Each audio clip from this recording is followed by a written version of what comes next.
ॐ भद्रं कर्णैभिः शृणुयाम देवाः भद्रं पश्येमाक्षभिर्यजत्राः स्थिरैरङ्गैः स्तुष्टुवागं सस्तनूभिः व्यशेम देवहितं यदायुः ॐ शान्ति शान्ति शान्तिः. So let us pray together. We offer our salutations to the all-loving being who endows all beings with consciousness. We meditate on the Lord, who is the origin of the universe.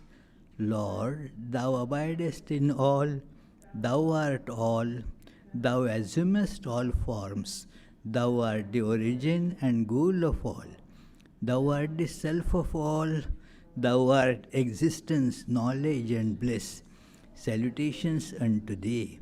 May the world be peaceful, may the wicked become gentle, may all creatures think of mutual welfare, may their minds be occupied with what is spiritual and abiding. May our hearts be immersed in selfless love for the Lord. Peace, peace, peace be unto all.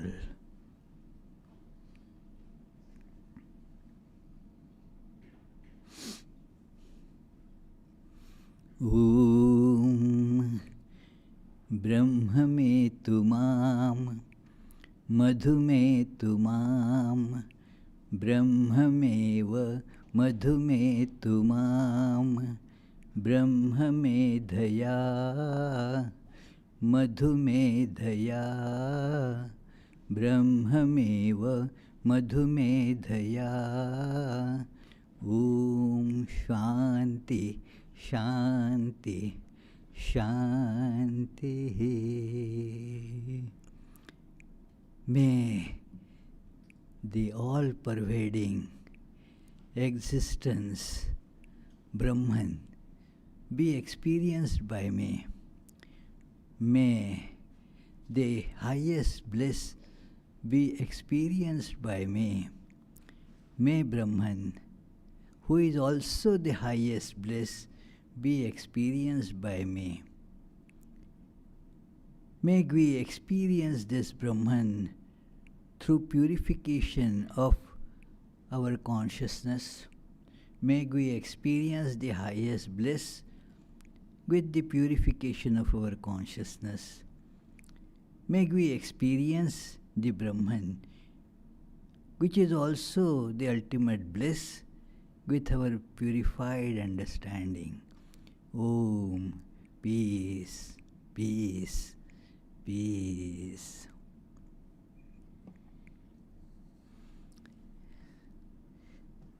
As this beautiful verse from the Mahanarayana Upanishad says, that we are divine.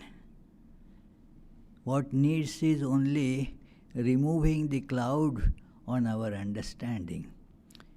We are ultimate bliss. So the prayer is, may our understanding be free from error. When our understanding, becomes different, like the incident that our one nun in Ridgely Manor was telling, she that area, there are bears there. So she was driving from some place and then saw just near the center, as on the street, she saw a bear. So now she knew this law that bears have the right of way. So she thought that let the bear pass and then I will move. And she stopped, but the bear was not moving. and from the other side a car came, and in the light of that, the headlights of that cars, she saw that what she thought to be bear was a log of wood. Now, she doesn't have to wait anymore because it was not bear, it was a log of wood. So, what it tells is that such incidents occur. We think of ourselves mistakenly that I am this body, and then our actions also pertain to that. But one must give it a serious thought. Are we this heap of flesh, blood, and so forth? Think about that.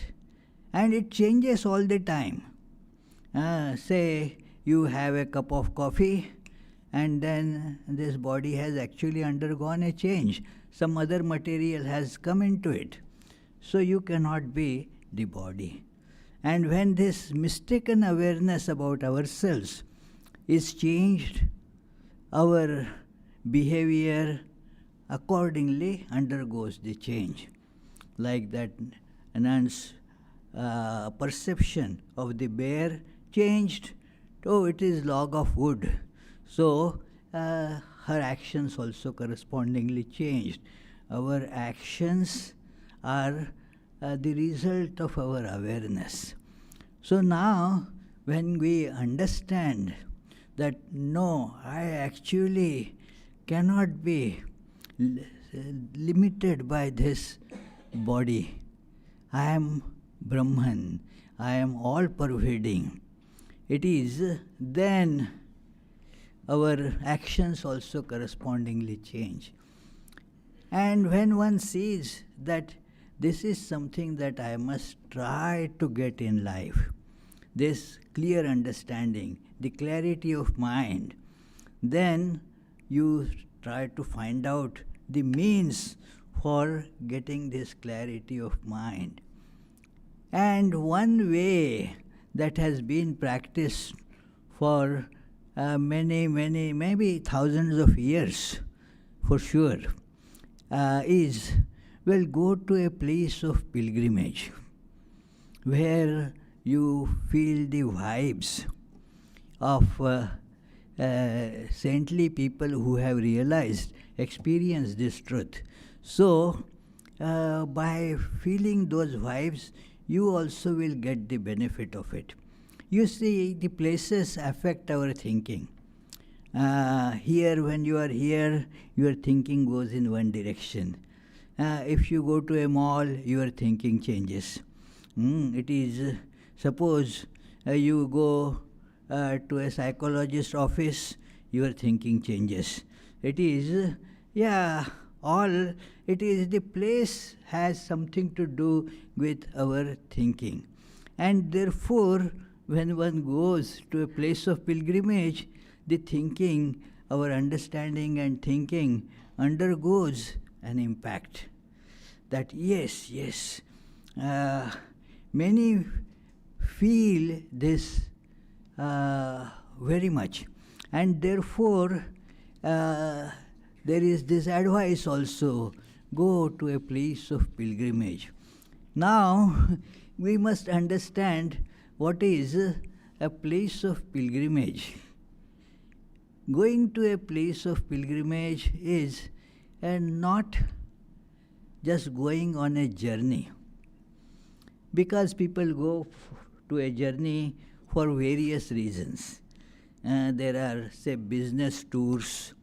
So when they are going for that business, the thoughts, well, how shall I handle it? These negotiations I have to complete. And so do I have all the arguments to present, and so forth. So that is the business trip. When you have a journey to meet family and friends, then your thoughts undergo another direction comes there, and another transformation comes. Oh, I'll be meeting so many friends. I'll be meeting my mom, my dad, my other relatives, and so many friends.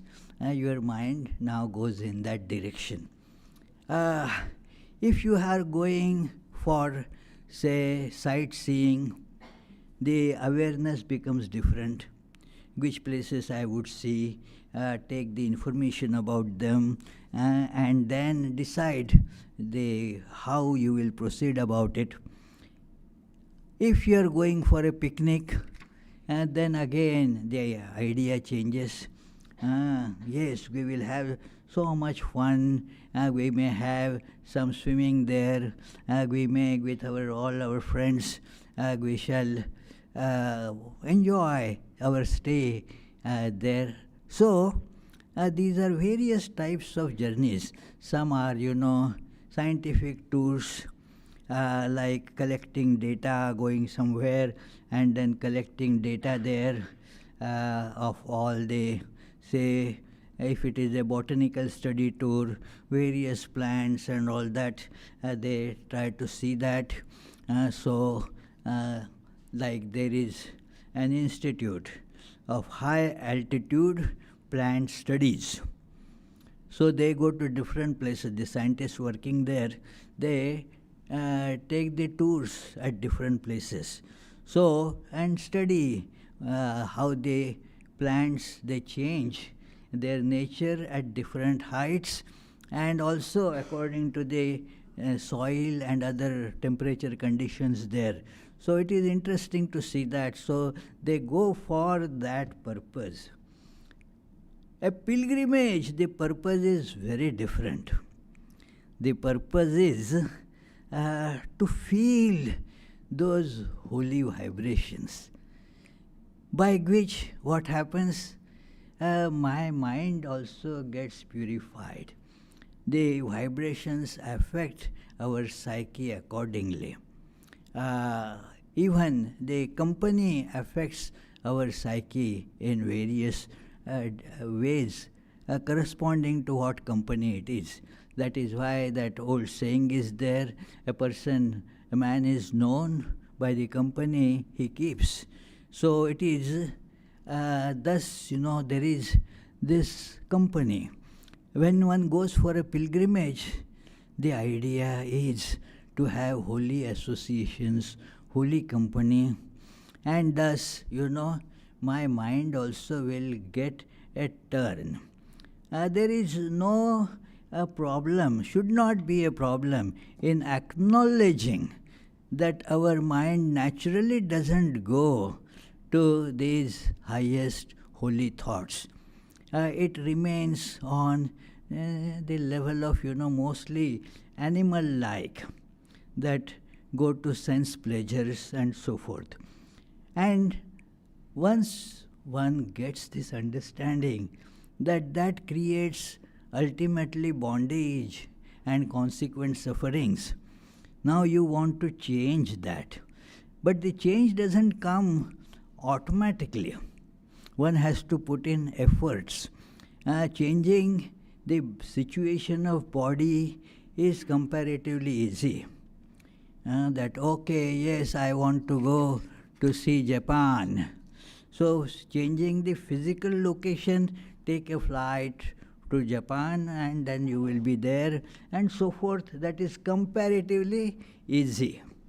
But to change the direction of mind is not so easy. Physical location can be easily changed, but to change the direction of the mind requires something more than that, much more than that. So, therefore they seek the holy company. And in holy company, in holy association, you get the impression of that person on you. And then that can bring, at least for that time being, a change. And then you can carry those vibrations. You can put the vibrations and carry the vibrations. In our Vedanta Society of Northern California, in San Francisco, they have nearby a nice retreat place. And people come there, spend some days in retreat, and they ask sometimes the Swami, how much I should pay for it. The Swami says that there is no particular payment rule there, no payment needs to be made, but one condition is there. What is the condition? Meditate there, think of the holy thoughts, and keep those vibrations there. Let the place have those vibrations. So when some other person comes, may feel that it is that is how they get that impression on their minds, and that helps to transform. And when that accumulates to a great degree, that place becomes well known as place of pilgrimage. It becomes place of pilgrimage. Like many from here go to Holy Land, say Jerusalem. One of a Catholic priest who used to come here passed away a few years ago. Wrote wonderful impressions about the Holy Land, what he saw there, and so forth. Unfortunately, right now it is a land of war, so it is a war zone. So, but when he went there, he wrote such nice impressions. One of them I remember that there is, the two different. There are the Catholics and there are the Eastern Orthodox Church, and then in that sepulchre there is that both groups, they have their times allocated for their mass. That one should not step on the toes of another. So therefore the times have been allocated. And these two warring, in a way, there are a lot of differences, not always, in spite both being the religious groups, there have been some bad blood flowing between them. So somebody has to be put there to keep them in discipline. And who does that? A Muslim representative. He keeps the peace between them. So it is. So he wrote it so nicely. See, this is required to keep these groups in discipline. Check. So I just gave as an example. So one learns a lot that how to observe these things, because he went there for pilgrimage, and thus he collected all these impressions. Today, let us see all these great places of pilgrimage, which has history of thousands and thousands of years, like Varanasi, an ancient old city, and literally millions of people go there every year, and spend time there thinking about God, thinking about what is my true nature, think about, the Lord of Varanasi, Lord Shiva, Vishwanath, and Mother Annapurna. So they try to immerse in that thought, take dip in Ganges there, and so they get those impressions. Of course, and this is written in the biography of Sri Ramakrishna. Sri Ramakrishna went to a pilgrimage, and after going to different places, he told devotees how one should go for pilgrimage, because he, when went there, he saw same thing, name of pilgrimage place, but people go for business also. because lot of people come, so you can sell many things there. So it is lot of business activity goes there. Many people go for that. There is about Jagannath Puri, there is a saying in Bengali that lot of people come there. So a man thought that, okay, I will also go.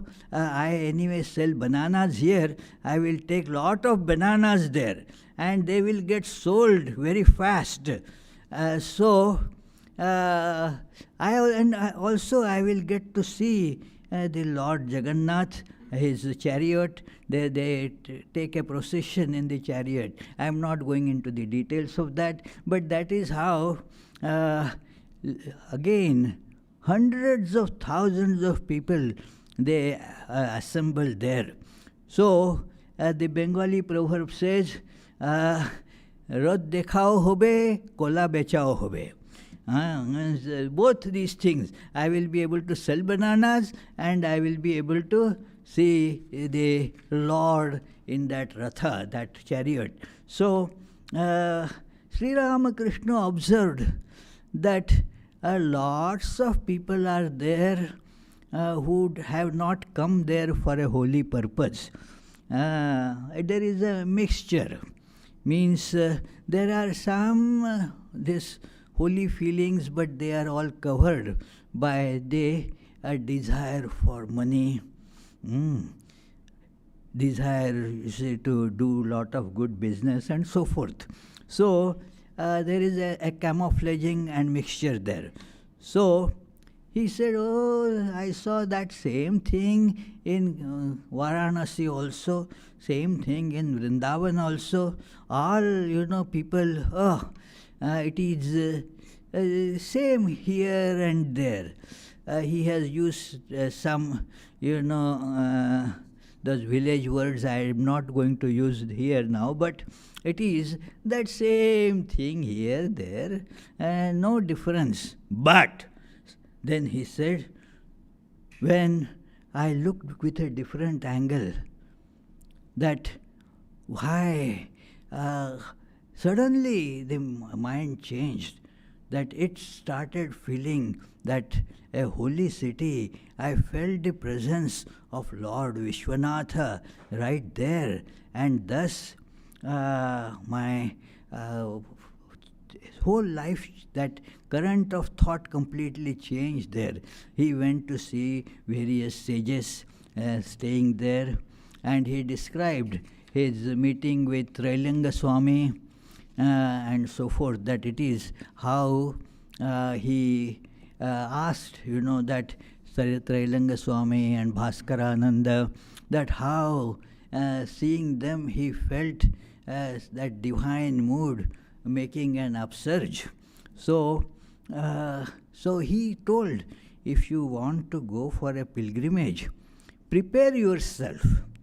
Like when you go for any journey, you prepare that, okay, I will need this for journey, I must have this, some medication, some other required things I should have.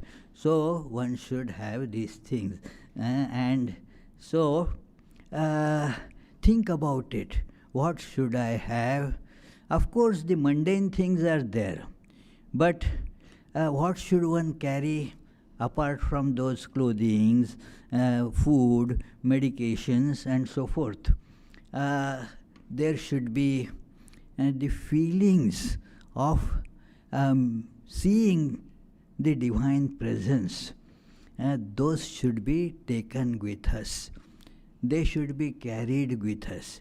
Otherwise, one may not find any special benefit coming by pilgrimage.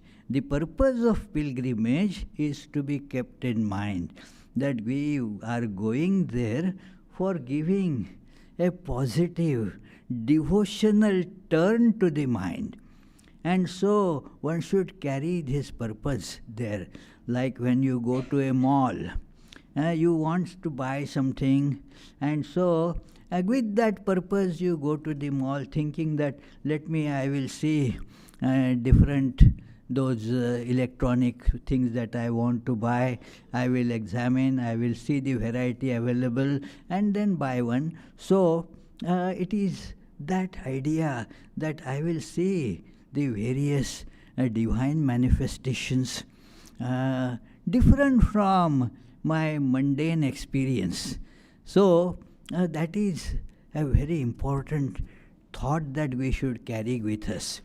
That when you are going for a pilgrimage and then see those places, and with that idea, that attitude makes things happen there. So, and then when you go and collect that, observe those things. Observation is very important, what we observe. If you observe all the shops and such things, that let me buy this, because this, as I mentioned earlier, so many shopkeepers will be there. They have come there for selling. So that being their purpose, and they arrange all the shops in an enchanting way, attracting way, so people go there to buy things. It is always a lot of crowd there. But one must remind oneself, those things I can buy somewhere else also, or later on also I can buy. First thing, what is the main purpose of my coming for pilgrimage? To feel this presence of divine around, which will give a positive push to my psyche. Otherwise, I am feeling sad, restricted, and getting into the rut of the same thought coming again and again, same desires pushing me here and there, kicking me around actually. One actually gets that feeling that in this world I am being buffeted by all these various desires that I have, and they propel me. They form such big stranglehold on us, that even if we know that they are going to create lot of suffering for me, yet I cannot abstract myself from there, cannot take away myself from that. And so one looks for what should I do now. It is like somebody say gets cough, and the chest feels congested, so wants to get rid of that. That is not a very happy state. So you see what can be done to remove it. So the person is thinking, what should be done to get this stranglehold of complex desires. Our desires would have been nice had there been no contradiction involved with them. They are, if we observe, they have inherent contradictions. That I want one thing and also I want something opposite to it. It is, I want to be peaceful. I don't want to go here and there. I want to feel the inner peace. But then I also have desire to go and see that movie.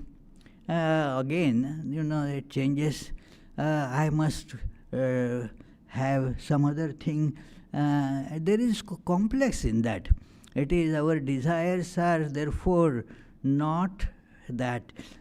Just in passing I am telling this, that therefore our actual real desire is to be found out. All these, are they our real desires? And they are, because they come and go. You cannot hold on to that desire. They keep on shifting, changing. In the childhood, sometimes one has one desire. It is like the children, we see it very often when there are children around. They take one toy, play with it for 2 minutes, throw it away, then take up another one, like that, no constancy there. It is. So, as you grow, those things keep on changing.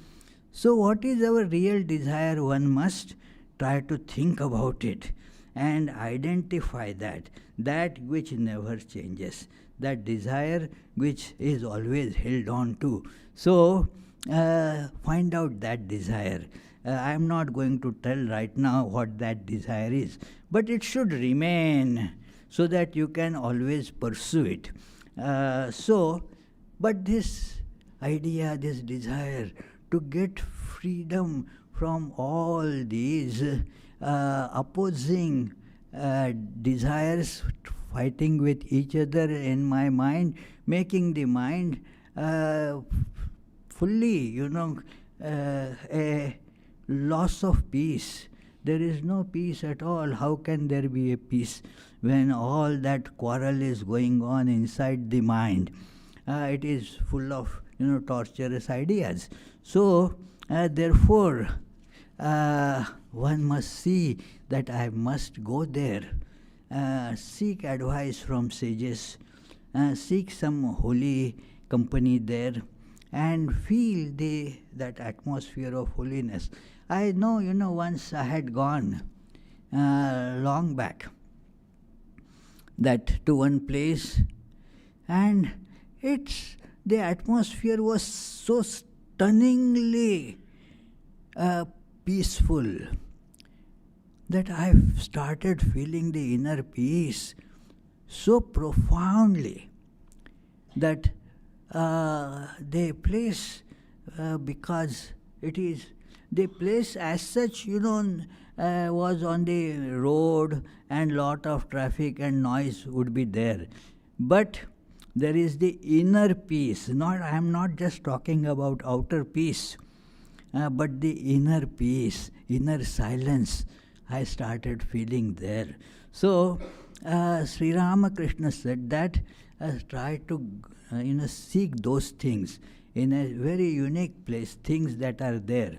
Markets, shopping, everywhere you can find.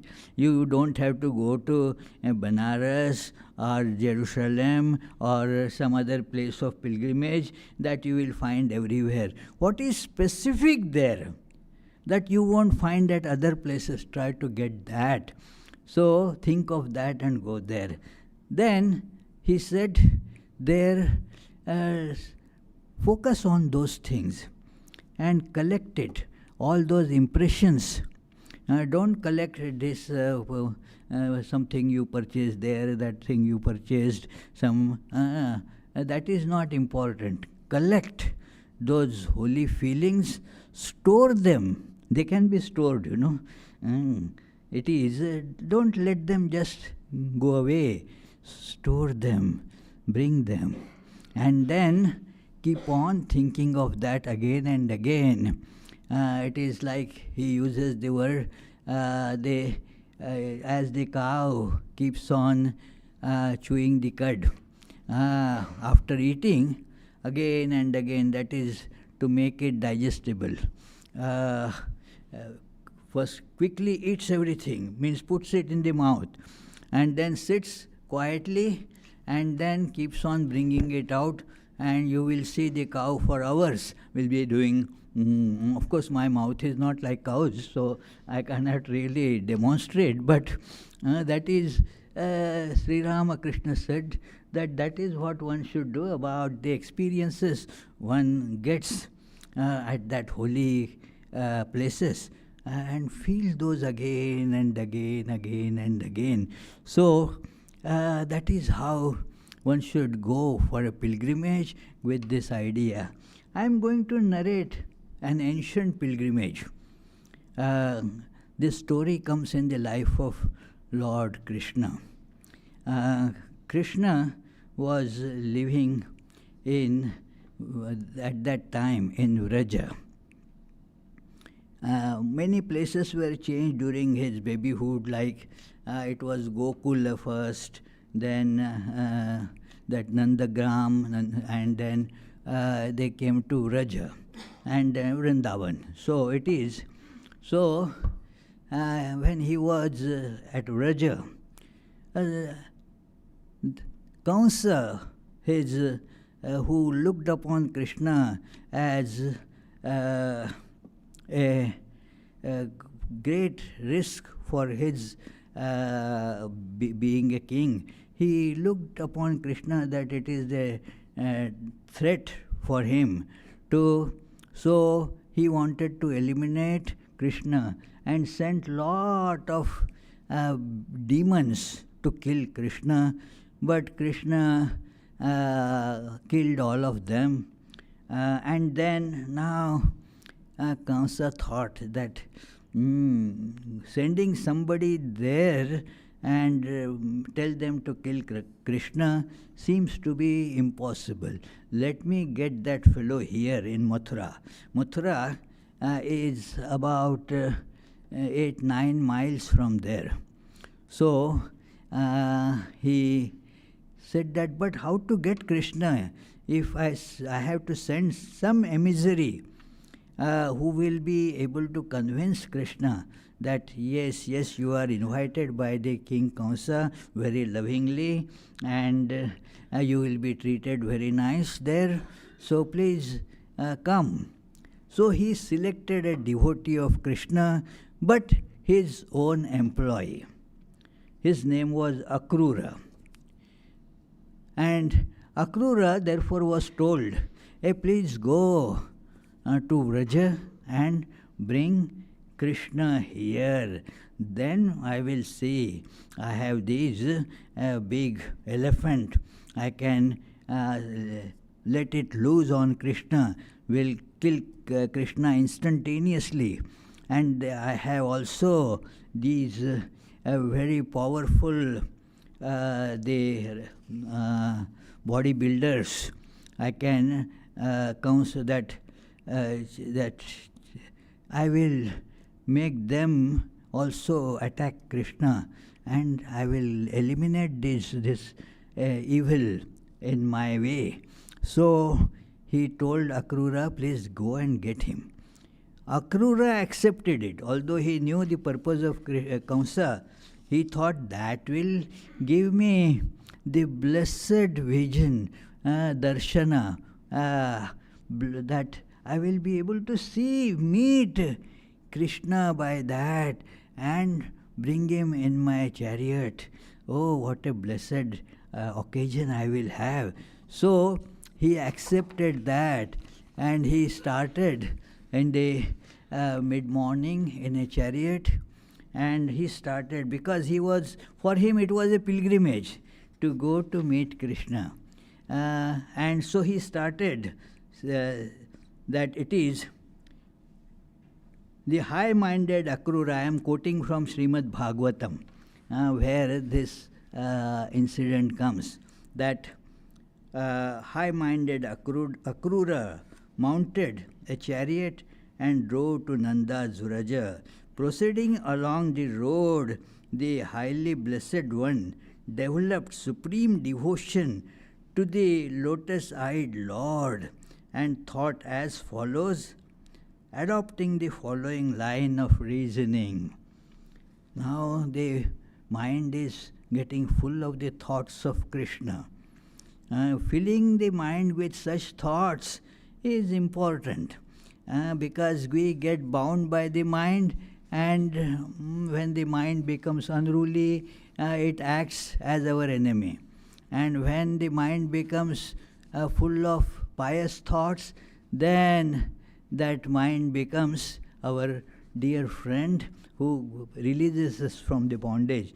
So he started thinking that what noble act has been performed by me, what supreme austerity has been gone through, or again what a gift has been bestowed on a worthy recipient by me, by virtue of which I am going to behold Sri Krishna, the protector of even Brahma and Lord Shiva. It is, he is thinking of Krishna in his mind, that, oh, what is this very precious something is coming to me, what did I do for that? Thinking like that, he is going towards this Vraja. And I consider it as difficult for me, whose mind is given to sensuous pleasures, to gain the sight of Lord Sri Krishna of excellent renown, and a recital of the Vedas is for one born of Shudra parents. That idea of lineage, there is that I am not born of a high family, I am born of a Shudra parents, and still I am bestowed this great blessing of meeting Krishna. This idea has been presented in these literatures again and again, that your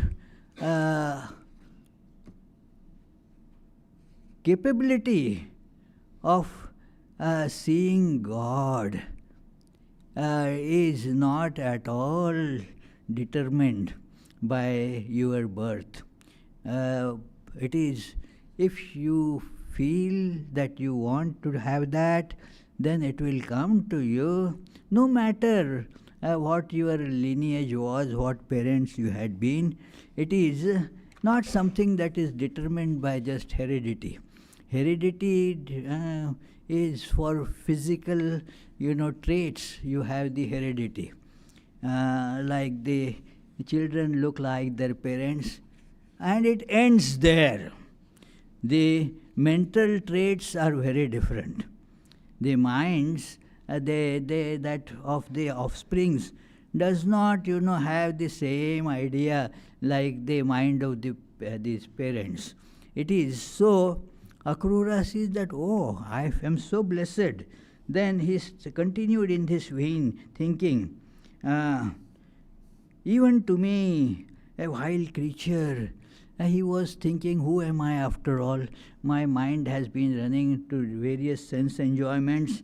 The sight of Sri Krishna, the immortal Lord, must be vouchsafed, for though borne away by the stream of time,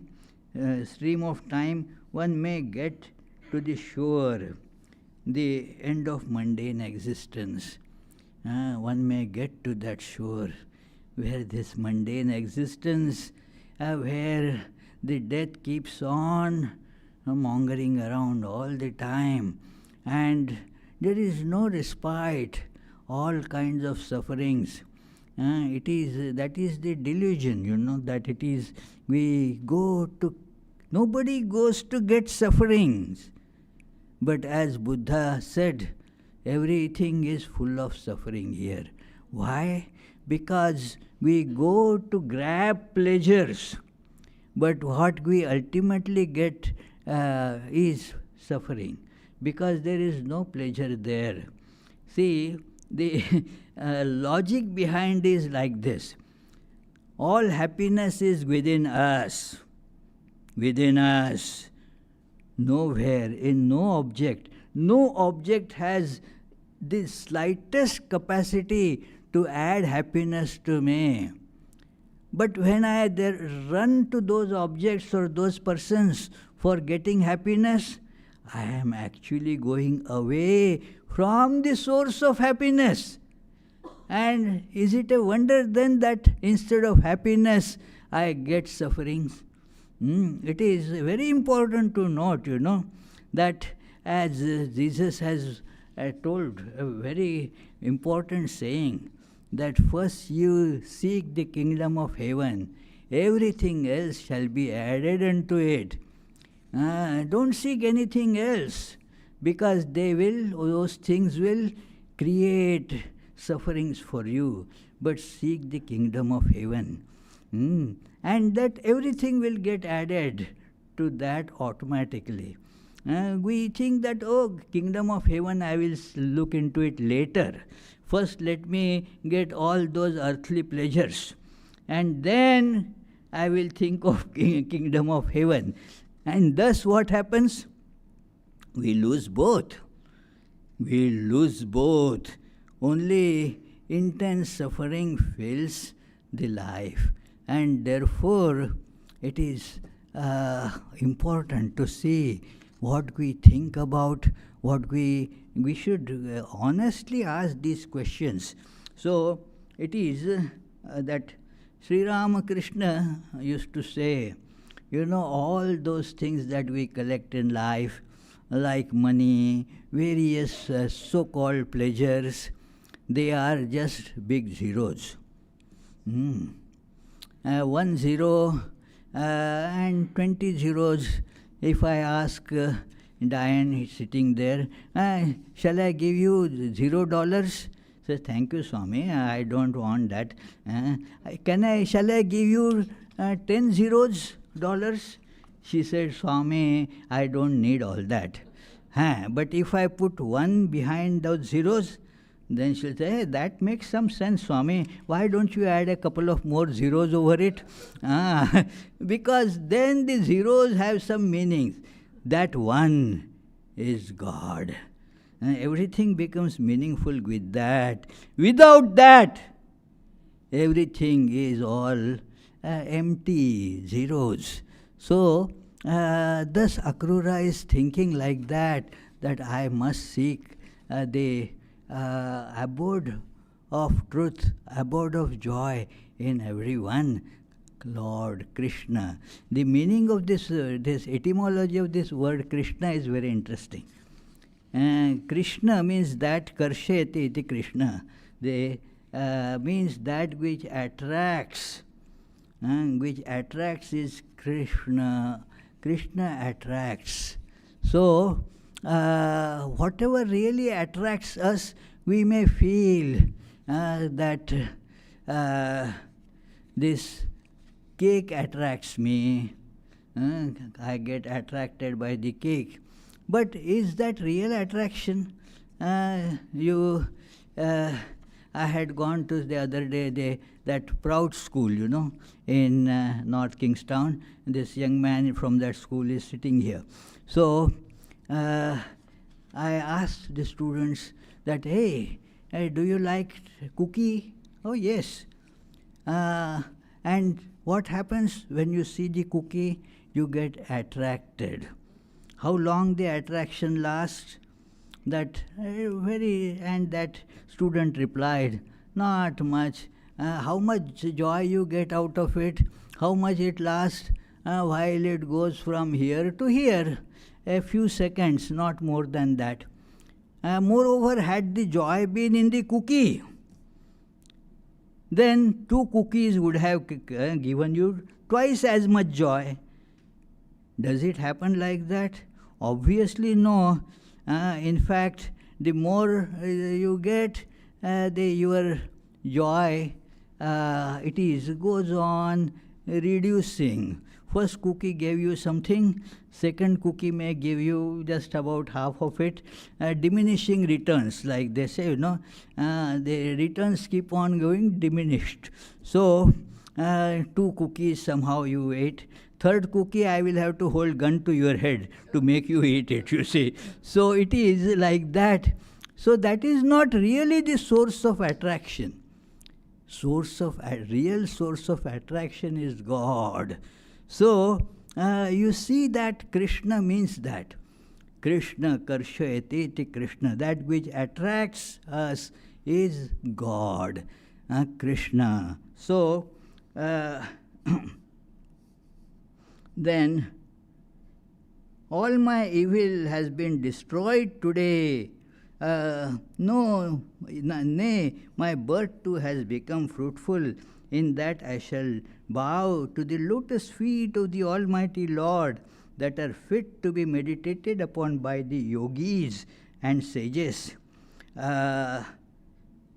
Krishna has done me a great favor today, for dispatched by him to Raja, he says not Krishna, Kamsa. Kamsa has done such a great favor to me by dispatching me to get Krishna.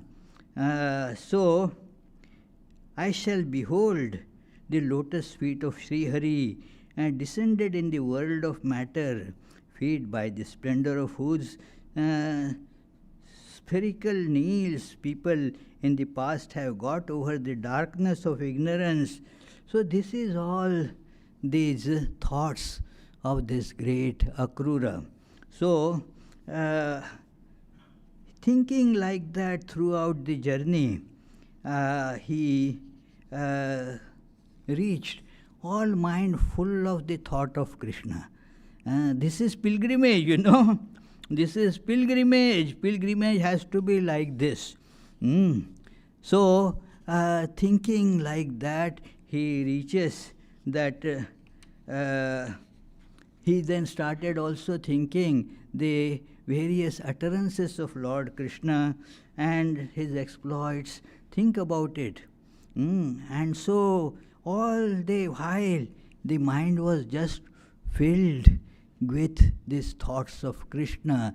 And while he was thinking in this way, and gradually he feels the various incidents in the life of Krishna and feels that, wow, those very noble, great incidents that happened there, I will now get to see the hero of all those incidents. It will be so nice. So we feel that, like somebody about whom you have heard, say, some great musical hero, and then when you see that, oh, that person is actually visiting this not too far from where I live, you go to that place thinking about, oh, I had always adored the singing of this person. Now I will get to see him. Maybe I will have also the pleasure of handshake with him. I will be able to even talk to that person.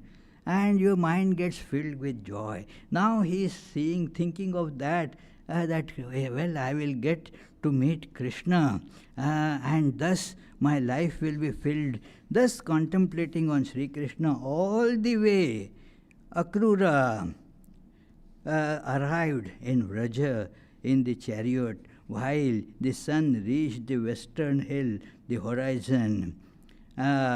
He beheld in Vraja the footprints of Sri Krishna, the sacred dust.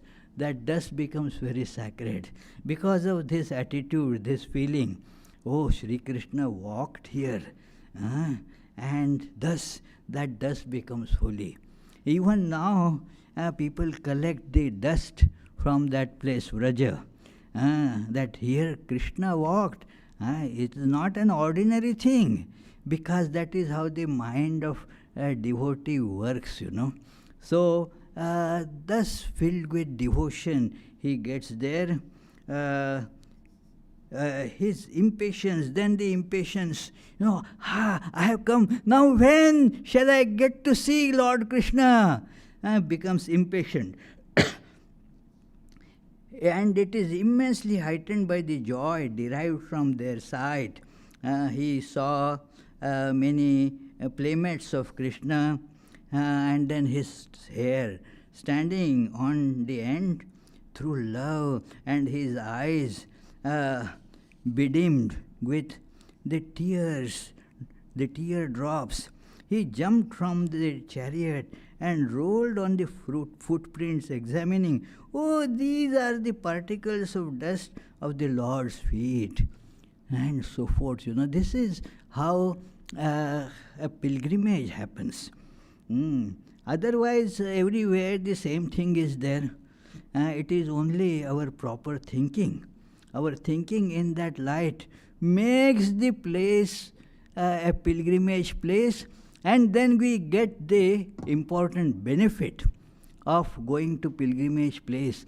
Our mind now becomes open to receive those thoughts. Otherwise, nothing gets received. There is a nice funny story that a man went to buy some pots and went to a shop to buy the pots. He looked at them and I was going out without purchasing any. So somebody in the shopkeeper asked, "Hey, didn't you like any of these pots? Why are you not buying any?" The man said, "Oh, all the pots that you have opening in the bottom. I want the pot which has opening on the top." The pots were kept, upside down like that. So now all pots were kept like that. So, but you have to just flip it, and that is the right nice pot. So it is. If our mind is put upside down like that, all these holy vibrations will not enter in our mind, friends. So the first thing is flip it, make it open to these thoughts, these holy vibrations, and thus the mind will get filled by them, and we will get the benefit of doing pilgrimage. So friends, we thought about this, an important point, that when one goes to pilgrimage, go with that attitude, and then we will feel the benefit. Otherwise, nothing spiritual will come our way. So, thank you, friends. We will conclude the discussion here. Just think about it for half a minute, and then if you have any questions, please feel free to ask those.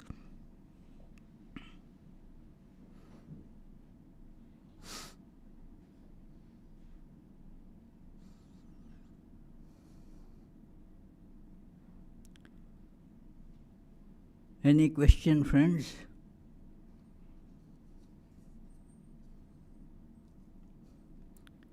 Well, there is no question here.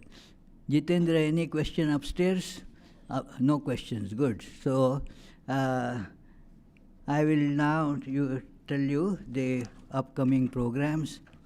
This Tuesday class will go on as usual at 7:30 p.m. Friday classes are suspended for the remainder of this month and also for April, because I will be going on a pilgrimage, So it is. And the various wonderful Sunday lectures are arranged by other very good speakers and students of Vedanta, that like coming Sunday, March 15th, Sri Ramakrishna Mother Kali. This is the topic, and the speaker is Teresa Guerra. So, and then Sunday after that, March 22nd, the gems from on the path of faith. Gems on the path of faith. This will be delivered by Chester Bonsek. And then Sunday after that, learning from the parables of Sri Ramakrishna by Jyoti Champanerkar. Tuesday classes will continue throughout, but with different topics. They will be given by Tushar Puranik, who has been studying the Gospel of Sri Ramakrishna for many, many years, many decades, I would say. And the beautiful short summary he writes about our regular Tuesday Gospel classes is from him, or sometimes by his wife. So it is, he is being tasked that, okay, give the Tuesday classes. So all these will be happening. So anything, let us conclude with the closing prayers. The morning and evening meditations and prayer will go on as usual. It doesn't depend on my presence, They go on automatically, and in fact things are better here when I am not here. So it is.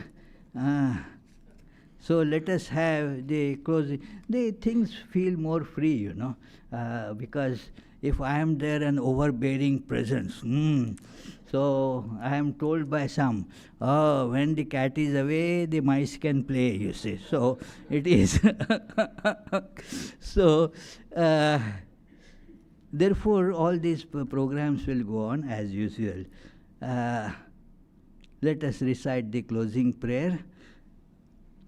May the Divine, who is Father in heaven of the Christians, Holy One of the Jewish faith, Allah of the Muslims, Buddha of the Buddhists, Tao of the Taoists, Great Spirit of the Native Americans, Ahur Mazda of the Zoroastrians, and Brahman of the Hindus, lead us from the unreal to the real, from darkness to light, from death to immortality.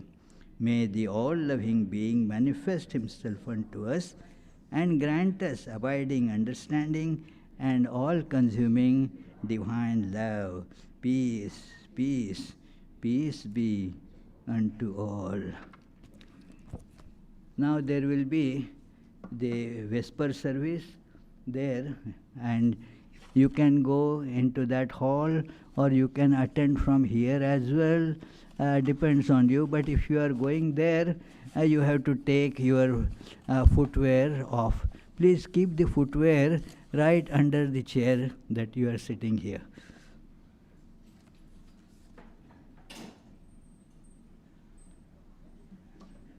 After that, there will be soup supper for everyone.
Breaker of all our worldly bondage and adored by all, we adore you too. Stainless Lord, assuming human form. Stainless Lord, assuming human form.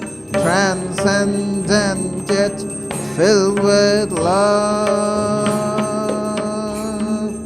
You free us from the stain of sin and ornament our world. Consciousness is your form. Your eyes always purified by knowledge. Your eyes always purified by knowledge. Looking at them, illusion is gone. Freehold of shining love and feeling, ever inebriated in your infinite love. Your feet always dear to your devotees. Your feet always dear to your devotees from our boat to cross this world. Reveal to us as God incarnate and the Lord of all things, helping us join with you. Your mind's always set in the divine light. Your mind's always set in the divine light. This we can see through your grace. Destroyer of our worldly sorrow and compassion soul, infinite is your word. Your life's offered for the world's deliverance. Your life's offered for the world's deliverance, saving us from darkness and fear. Renouncer of all lust and lucre, therefore you were always spurning sensual life. Lord of monks, you are the best of men. Lord of monks, you are the best of men. Grant to us pure love for you. You're fearless and you're free from doubting, with your mind very firmly resolved. Causeless refuge of your devotees, causeless refuge of your devotees, renouncing caste and birth. Our treasure is your holy feet which take us very soon across this puddle of life. You give love and even-sightedness. You give love and even-sightedness to remove our anguish here. Our treasure is your holy feet which take us very soon across this puddle of life. You give love and even-sightedness. You give love and even-sightedness to remove our anguish here. Greetings to you, O Lord, beyond both speech and mind. Greetings to you, O Lord, beyond both speech and mind. Yet you are the basis of both. O Lord, yet you are the basis of both. Great light of all lights, blazing in the heart's cave. Great light of all lights, blazing in the heart's cave. Darkness is destroyed by your light. Darkness is destroyed by your light. Greetings to you, O Lord, beyond both speech and mind. Greetings to you, O Lord, beyond both speech and mind. Yet you are the basis of both. Oh Lord, yes, you are the basis of both. Great light of all lights, blazing in the heart's key. Great light of all lights, blazing in the heart's key. Darkness is destroyed by your light. Oh Lord, darkness is destroyed by your light. Langa, ranga, bhanga, these are all the sounds of mridanga. Langa, ranga, bhanga, these are all the sounds of mridanga. Spiritual songs devotees are singing for your worship divine. Spiritual songs devotees are singing for your worship divine. Jaya Jaya for your worship divine. Hara Hara for your worship divine. Shiva Shiva for your worship divine. Breaker of all worldly bondage and adored by all, we adore you too. Jai Shri Guru Maharaj Ji Ki Jai.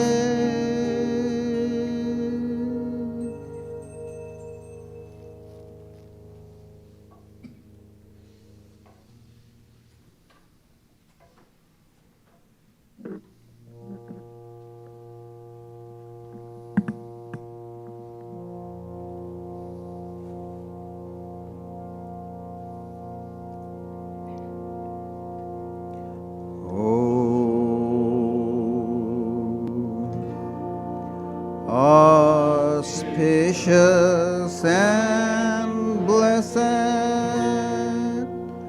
graciousness sublime, all noble ends you give to us, granting us refuge, all-seeing glory, O Mother Divine, our love to you. Creation, preservation, dissolution are your powers, eternal one. Nature's real basis, nature's essence, O Mother Divine, our love to you. We come seeking refuge from anguish. Be our Savior through your deep concern. All our suffering remove, Goddess, O Mother Divine, our love to you. Victory, O Mother Divine, our love to you. Blessed Mother Divine, our love to you. Blessed Mother Divine, our love to you. Blessed Mother Divine, our love to you.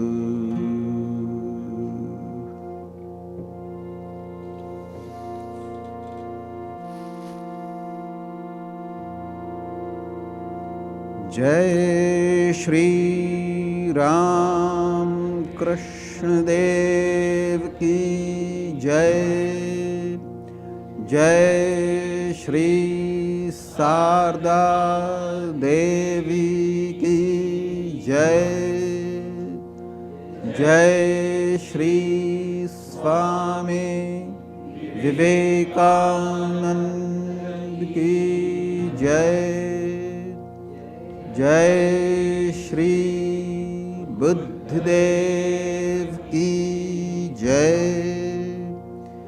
Jai Shri Jesus Christ